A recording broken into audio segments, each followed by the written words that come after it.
Welcome, investigator. Evil is on the rise. Crime is escalating. Our mission is to eliminate the crime by exposing evil, examine why it manifests, and highlight the brave souls that confront it every day. Join us as we work together to bring justice to every victim. Welcome to All Things Crime. Here's your host, Jared Bradley. Hey, everyone. Welcome to another episode of All Things Crime. We are excited this morning. I have an amazing guest. I know you're going to love her. But while we're here, definitely hit the subscribe button and smash that little bell so that you never miss an episode. Can't even tell you how excited I am. So we have retired Sergeant Kimber Gist. She was with the Berkeley County Sheriffs in South Carolina. Love South Carolina, by the way. So the fact that you were born and raised there and get to work there makes me super jealous, especially the Charleston area. Man, what an incredible city that is. But yeah, Kimber, welcome to the show. Thank you. Thank you for having me. Oh, it's my honor. In fact, we met just a couple of months ago. Was it a couple of months? A month ago? I can't remember the. At the down in Fort Worth, Texas. Mm-hmm. You were being honored at the national. It's such a long. The National Law Enforcement Officer Hall of Fame induction ceremony. Yes. Yeah, and that's where we met. And you and your wonderful mom, she was there, and I thought that was so cool that she was able to actually introduce you to bring you up on stage. But if any of you have never heard of the National Law Enforcement Officer Hall of Fame, you definitely need to go check out their website. And we did an interview with one of the founders, Megan, just a few episodes ago, so you can go check that out too. So it was fun meeting you there. That was an amazing ceremony. Yeah. And your mom is such a sweet lady. Thank you. She is. She must have really had. I don't know. Was she nervous? Did she have a lot of fun? I mean, when she was introducing you there, how did she feel? Especially for the award that you got. Why don't we start there, and you can introduce yourself a little bit and talk about the Hall of Fame award that you got. Yeah, so absolutely. So my name's Kimber Gist. I'm from South Carolina, born and raised, Spartanburg to be exact, but I ended up in Charleston in the Berkeley area because of college. So, so the National Law Enforcement Officer Hall of Fame actually came out of surprise. I had no clue that I was being nominated until I actually did another interview with now a good friend, Tom Smith, who told me about it and said, "Hey, you're getting inducted." And I was like, "What? Like, where did that come from?" That came out of nowhere. So of course I was honored, just completely honored to even be recognized even 8 years later from officer involved shooting.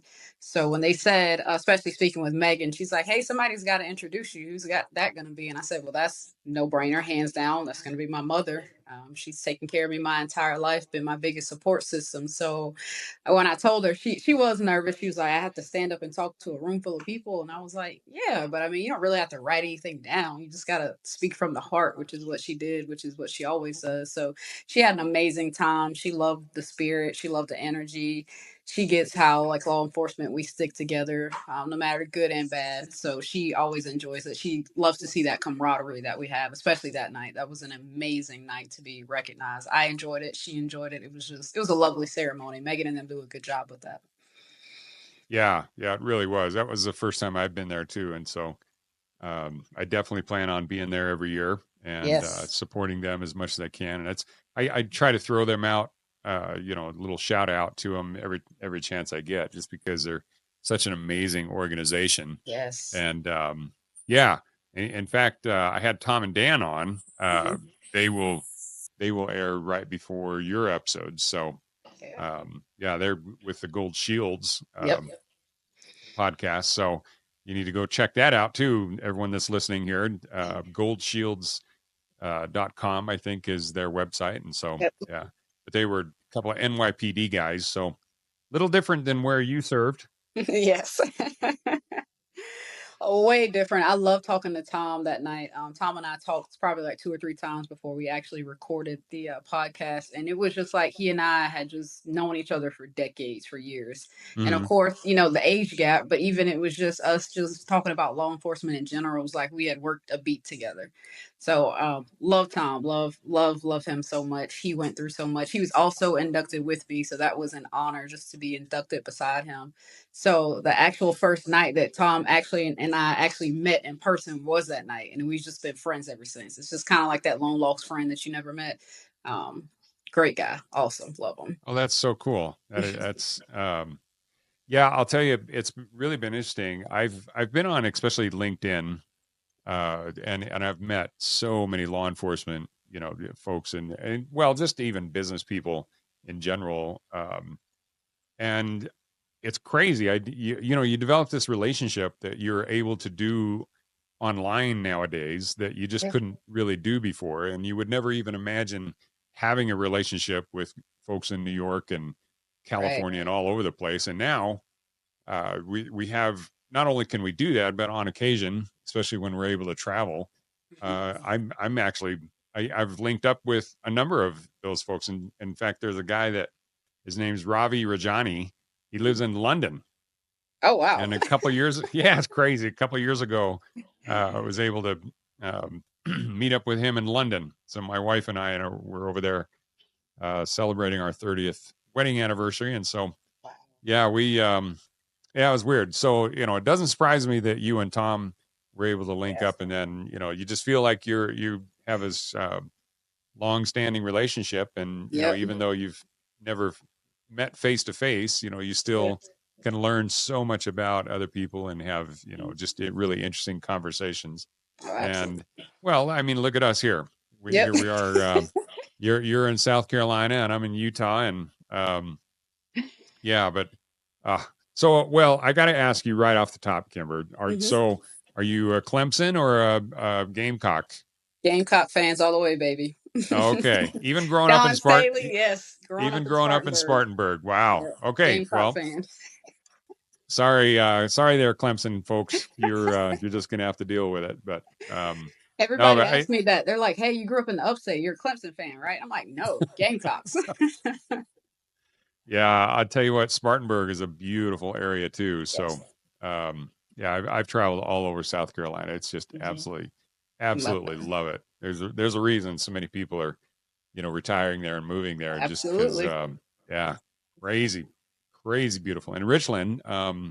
and especially because, I'm not just with the podcast. My company is actually MVAC system. Can't see it because of the stupid microphone, but the, with MVAC, I work with Charleston, with Richland County, with SLED, Hmm. um, York County.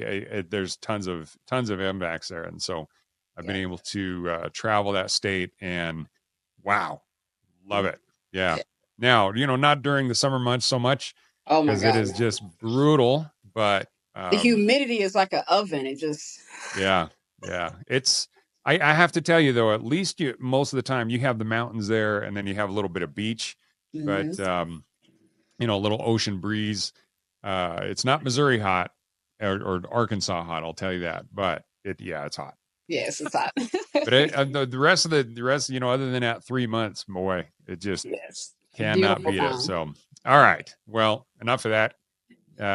Being envious garbage. Let's get into your story, Kimber, because Yeah. I the more I read about it, the more I am just absolutely amazed. Hmm. And first of all, you are one tough chick. I'll tell Thank you you. that. Thank you. Kudos to you, and for your parents that raised you, and all your friends, everybody that um, helped to shape you who you were and who you are. And I think that character is probably one of the big reasons that you're actually here today. But get into what happened that night. Maybe a little bit of, kind of, because I actually read a little bit that you even had your sergeant there with you that night before the incident happened. Yeah. And you were like, it's just a typical night. Just, you can go. Yeah, and I'll absolutely. take care of this. So why don't you maybe start just a little bit prior to that, and then get Yeah. into the actual shooting. Okay. Yeah, absolutely. So the incident happened February 2016. So I started working at our sheriff's office in December of 2013 as a corrections deputy. So quickly went to patrol right after that. I think I was in the jail maybe a total of 6 months and finally went to patrol. So our academy is 12 weeks long. So 2015 was still technically my rookie year.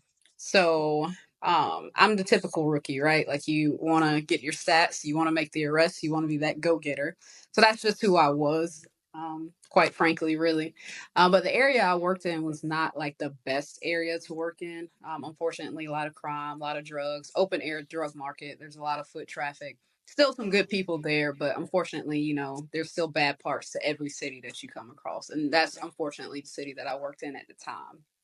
So right before that incident, I had just gotten promoted to corporal. So in January of 2016, less than a year, they promoted me to corporal.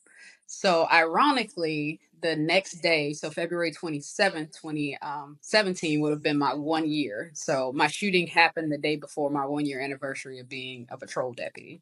So that particular night, I wanted to go home early. So we worked night shift. So our typical shift was like 4:30 in the afternoon to 5:30 in the morning. This was a Thursday. We were supposed to be off that Friday, Saturday, Sunday. So my oldest nephew, his birthday was that weekend. So he's born in March. So I was going to go home back to Spartanburg, which is like maybe like a 2.5, 3 hour drive from Berkeley or whatever.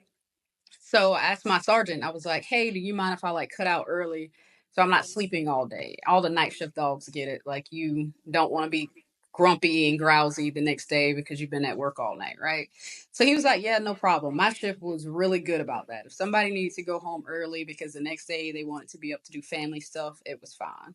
Normally getting off at 5:30, it let you leave at like 2, somewhere around there. But it was really, really slow that night. So around like midnight, my sergeant was like, "Yeah, if you want to just cut out and go home, like you can go do that." And I was like, "Yeah, I didn't really want to leave them because we were technically kind of short that night." He was like, "No, we got it. Just like go home." So me being me, I decided, well, I'll just do my final lap that I always did. I drove the same lap every time before I went home because it would just kind of put me on a direction to get back to my apartment. So it's kind of like that last like property checks, kind of sort of, but I'm on my way home. So there is a grocery store. It's a food line grocery store, and it closes. I think back then it closed at like maybe like 10 or 11. So having any cars in the parking lot after that was like unheard of, like unknown. Like there were never any cars. It was like a shopping plaza, so everything would be closed. So I remember I was So, driving. Kimber, so what's the population of the town that you were serving in?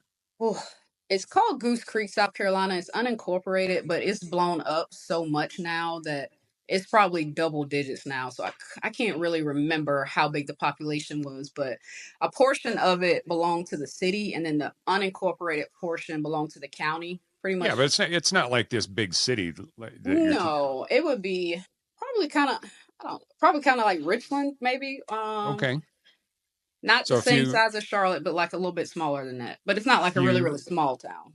few 100,000 maybe. Probably that. Yeah, that would be Okay. safe to say. Thanks for joining us. Your attention today brings us one step closer to exposing and eliminating the evil that brings crime to our communities. Hit subscribe and share this episode. Together, we will bring justice to every victim.